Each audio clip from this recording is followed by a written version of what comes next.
Hey guys, welcome back to my YouTube channel. ಬನ್ನಿ ಇವತ್ತು ಮನೇಲೇನೆ fish ತವಾ fry ಹೇಗೆ ಮಾಡೋದು ನೋಡೋಣ.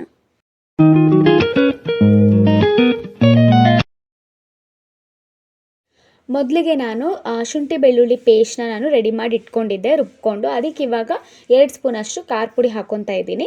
ಖಾರ ಜಾಸ್ತಿ ನೀವು ಇಷ್ಟಪಡೋರಾಗಿದ್ದರೆ ಖಾರ ಪುಡಿನ ನೀವು ಜಾಸ್ತಿ ಹಾಕ್ಕೊಳ್ಳಿ.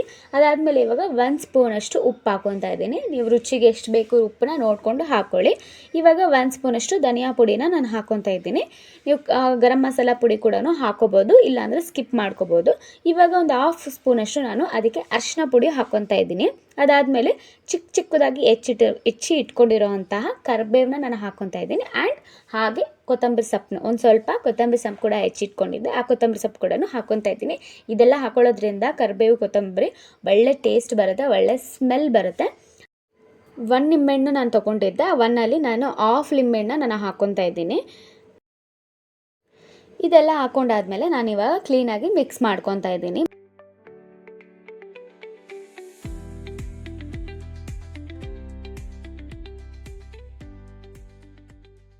ಫಿಶ್ಶಿಗೆ ಆ ಮಸಾಲೆ ಕ್ಲೀನಾಗಿ ಹತ್ಕೊಳ್ಳೋ ಥರ ಇರಬೇಕು, ಆ ಥರ ನೋಡಿಕೊಂಡು ನೀವು ಅದನ್ನು ಕಲಿಸ್ಕೊಡಿ. ನಾನು ಸ್ವಲ್ಪ ಗಟ್ಟಿ ಆಗೋಯ್ತಿಲ್ಲಿ ಮಸಾಲೆ, ಅದಕ್ಕೊಂದು ಸ್ವಲ್ಪ ನಾನು ನೀರು ಹಾಕ್ಕೊಂಡು ಮತ್ತೆ ಕಲಿಸ್ಕೊತಾ ಇದ್ದೀನಿ.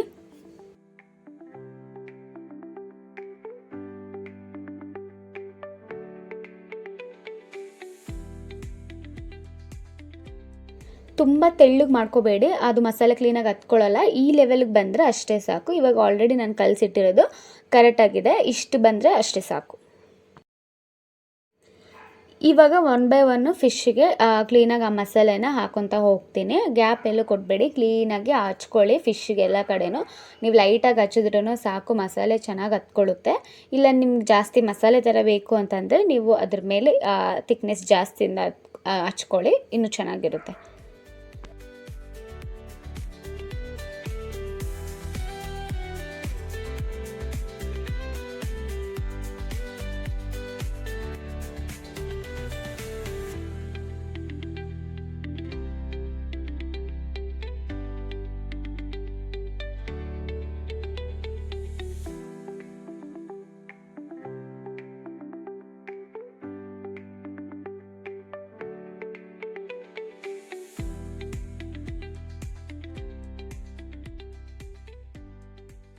ಕ್ಲೀನಾಗಿ ಇವಾಗ ಎಲ್ಲ ಫಿಶ್ ಪೀಸ್ಗಳಿಗೆ ನಾನು ಮಸಾಲೆನ ಹಾಕಿ ಇಟ್ಟಾಯಿತು. ಇವಾಗ ಅದನ್ನು ನಾನು ಒಂದು 1/2 ಅವರ್ ಹಾಗೆ ಇಡ್ತೀನಿ. ಫ್ರಿಜ್ಜಲ್ಲಿ ಇಟ್ಕೊಳ್ಳಿ ನೀವು ಒಂದು 1/2 ಅವರು, ಅದೆಲ್ಲ ಕ್ಲೀನಾಗಿ ಅದು ಮಸಾಲೆ ಹತ್ಕೋಬೇಕು, ಅದಕ್ಕೋಸ್ಕರ. ಅದಾದಮೇಲೆ ಒಂದು ಬೌಲ್ಗೆ ಒಂದು ಸ್ವಲ್ಪ ಖಾರದ ಪುಡಿ, ಒಂದು ಸ್ವಲ್ಪ ಉಪ್ಪು, ಅಂದರೆ 1 ಸ್ಪೂನು ಹಾಕ್ಕೊತಾ ಇದ್ದೀನಿ ನಾನು. ಅದಾದಮೇಲೆ ಸ್ವಲ್ಪ ಇನ್ನಂದರೆ ಒಂದು 2-3 ಸ್ಪೂನಷ್ಟು ಅಕ್ಕಿ ಹಿಟ್ಟನ್ನ ಹಾಕ್ಕೊತಾ ಇದ್ದೀನಿ. ಇದು ಏನಕ್ಕೆ ಅಂತಂದರೆ ನೀವು ಮಸಾಲೆ ನೀವು ಏನು ಹಚ್ಚಿದ್ದೀರಲ್ವ ಫಿಶ್ಗೆ, ಅದು ಇನ್ನೂ ಗಟ್ಟಿಯಾಗಿರಲಿ ಅಂತ. ಬಿಕಾಸ್ ನೀವು ತವಾದಲ್ಲೇ ಹಾಕಿ ಫ್ರೈ ಮಾಡಬೇಕಾದ್ರೆ ಅದು ಒಂದು ಸ್ವಲ್ಪ ಬಿಟ್ಕೊಂಡ್ಬಿಡುತ್ತೆ. ಅದು ಬಿಟ್ಕೋಬಾರ್ದು ಅನ್ನೋ ಉದ್ದೇಶಕ್ಕೋಸ್ಕರ ಈ ಥರ ನೀವು ಮಾಡ್ಕೊಳ್ಳಿ, ಮಸಾಲೆ ಬಿಟ್ಕೊಳ್ಳೋದಿಲ್ಲ. ಇವಾಗ ನಾನು ಅದಕ್ಕೆ ಖಾರ ಪುಡಿ, ಉಪ್ಪು ಮತ್ತು 2-3 ಸ್ಪೂನಷ್ಟು ಅಕ್ಕಿ ಹಿಟ್ಟನ್ನ ಹಾಕ್ಕೊಂಡು ನೀರು ಹಾಕ್ಕೊಂಡು ಕ್ಲೀನಾಗಿ ಕಲಿಸ್ಕೊತಾ ಇದ್ದೀನಿ ನೋಡಿ.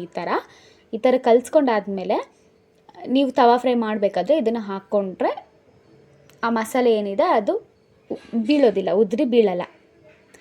ಇದೊಂದು ಸ್ವಲ್ಪ ನೀರು ಥರನೂ ಮಾಡ್ಕೊಬೇಡಿ, ಜಾಸ್ತಿ ಗಟ್ಟಿನೂ ಮಾಡ್ಕೋಬೇಡಿ, ಒಂದು ಸ್ವಲ್ಪ ಮೀಡಿಯಮಾಗಿ ಮಾಡ್ಕೊಳ್ಳಿ. ಇದೆಲ್ಲ ಇವಾಗ 1/2 ಅವರ್ ಆಗಿದೆ. 1/2 ಅವರ್ ಆದಮೇಲೆ ಇವಾಗ ನಾನು ತವಾಗೆ ಎಣ್ಣೆ ಹಾಕ್ಕೊಂಡು ತವಾ ಫ್ರೈ ಮಾಡ್ಕೊಳ್ಳೋಕ್ಕೆ ರೆಡಿ ಮಾಡ್ಕೊತಾ ಇದ್ದೀನಿ. ಗೈಸ್, ತವಾ ಫ್ರೈ ಮಾಡಬೇಕಂದ್ರೆ ಇದಕ್ಕೆ ಸಿಕ್ಕಾಪಟ್ಟೆ ಎಣ್ಣೆ ಬೇಕು. ಇನ್ ಕೇಸ್ ಏನಾದರೂ ನಾವು ಎಣ್ಣೆ ಕಮ್ಮಿ ಹಾಕಿ ಮಾಡ್ತೀವಿ ಅಂದರೆ ತವಾಗೆ ಅಂಟ್ಕೊಂಡ್ಬಿಡುತ್ತೆ, ಎದೊಳೋದಿಲ್ಲ.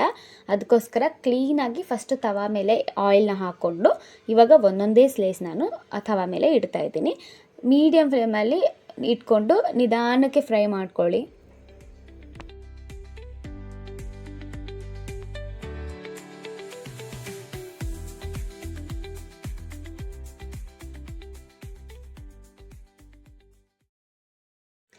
ನಾವು ತವಾ ಫ್ರೈ ಮಾಡೋ ದಿನವೇ ಹೊರ್ಗಡೆ ವೆದರ್ ಕೂಡ ಸಖತ್ತಾಗಿತ್ತು. ಸಿಕ್ಕಾಪಟ್ಟೆ ಜೋರು ಮಳೆ ಬರ್ತಾಯಿತ್ತು. ಮಳೆ, ಚಳಿ, ಗಾಳಿಯಲ್ಲಿ ನಾವು ಬಿಸಿಯಾಗಿರುವಂತಹ ತವಾ ಫ್ರೈ ಇಲ್ಲಿ ಮಾಡಬೇಕಾದ್ರೆ ಆ ಮಜಾನೇ ಬೇರೆ.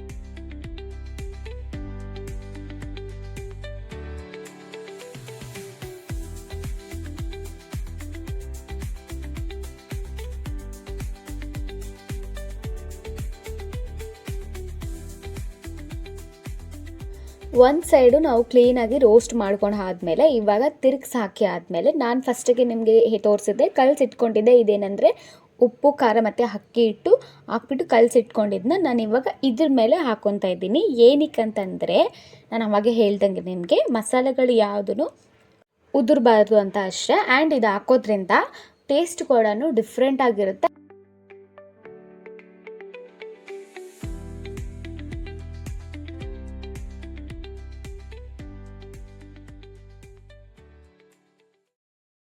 ಈಗ ಆಲ್ಮೋಸ್ಟ್ ಇದು ರೆಡಿ ಆಗಿದೆ ಗೈಸ್. ಸ್ವಲ್ಪ ಇದ್ರ ಮೇಲೆ ನಾನು ಎಣ್ಣೆ ಹಾಕ್ಕೊತಾ ಇದ್ದೀನಿ. ಲೈಕ್ ಎಣ್ಣೆ ಇದಕ್ಕೆ ತುಂಬಾ ಬೇಕು, ಸ್ವಲ್ಪ ಏನೂ ಅಲ್ಲ, ಜಾಸ್ತಿನೇ ಎಣ್ಣೆ ಹಾಕ್ಕೊತಾ ಇದ್ದೀನಿ. ಎಣ್ಣೆ ಹಾಕ್ಕೊಂಡಾದ್ಮೇಲೆ ಮತ್ತೆ ಹಾಗೆ ಅದ್ರ ಮೇಲೇ ಲೋ ಫ್ಲೇಮಲ್ಲಿ ಇಟ್ಬಿಟ್ಟು ನಾನು ಅದನ್ನು ಫ್ರೈ ಮಾಡ್ಕೊತಾ ಇದ್ದೀನಿ. ಫ್ರೈ ಮಾಡ್ಕೊಂಡಾದ್ಮೇಲೆ ಫೈನಲಿ ಈ ಥರ ಬಂದಿದೆ. ನೋಡೋಕ್ಕೆ ನಿಮ್ಗೆ ಈ ಥರನೇ ಇರುತ್ತೆ. ಸೇಮ್ ತವಾ ಫ್ರೈ ನೀವು ರೆಸ್ಟೋರೆಂಟಲ್ಲಿ ಆಗಲಿ ಆಚೆ ನೀವು ತೊಗೊಂಡು ತಿಂತೀರಾ ಅಂತಂದರೆ ಯಾವ ಟೇಸ್ಟ್ ಇರುತ್ತೆ, ನೀವು ಈ ಥರ ಮಾಡ್ಕೊಂಡು ತಿಂದರೂ ಕೂಡ ಸೇಮ್ ಟೇಸ್ಟೇ ಇರುತ್ತೆ. ನೀವು ಟ್ರೈ ಮಾಡಿ ಅದಾದಮೇಲೆ ಟೇಸ್ಟ್ ಹೇಗೆ ಬಂತು ಅಂತ ಕಮೆಂಟಲ್ಲಿ ತಿಳಿಸಿ. ನೋಡಿ ಏನು ಸಕ್ಕತ್ತಾಗಿ ಬರ್ತಾ ಇದೆ. ಆ್ಯಂಡ್ ಟೇಸ್ಟ್ ಮಾತ್ರ ಸಿಕ್ಕಾಪಟ್ಟೆ ಚೆನ್ನಾಗಿರುತ್ತೆ. ನೀವು ಒಂದ್ಸತಿ ಟ್ರೈ ಮಾಡಿದ್ರೆ ಮತ್ತೆ ಮತ್ತೆ ನೀವು ಮಾಡ್ಕೊಂಡು ತಿಂತಾ ಇರ್ತೀರಾ. ಮತ್ತು ನಾನು ನಿಮಗೆ ನೆಕ್ಸ್ಟ್ ವಿಡಿಯೋದಲ್ಲಿ ಸಿಗ್ತೀನಿ. ಅಲ್ಲಿವರೆಗೂ ಟೇಕ್ ಕೇರ್, ಬಾಯ್.